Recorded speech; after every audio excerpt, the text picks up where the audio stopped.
Here's a couple of examples of the wire flexures. Here is just a plain 0.5 millimeter stainless steel spring wire.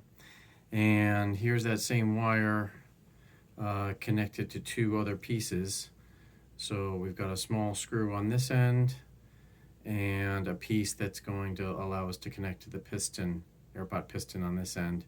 So you can see for small motions, the wire bends, but is very stiff in compression. There's some other examples here. We've got the wire. This is the Airpot piston. There's two pistons there, and there's a wire inside here connecting it that you can't see, but you can see the action. So this is large enough to be considered rigid for this application, but there's a very thin wire inside that allows for zero play movement of the piston to help align it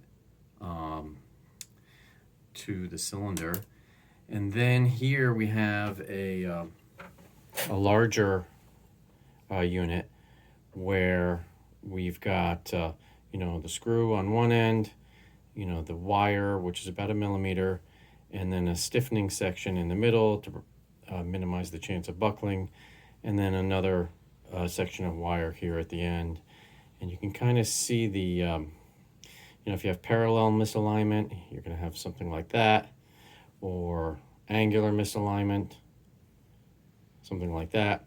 In either way, it's very stiff in tension and compression, but much less stiff in side-to-side motion that you'd see with parallel or angular misalignment. All right, thank you.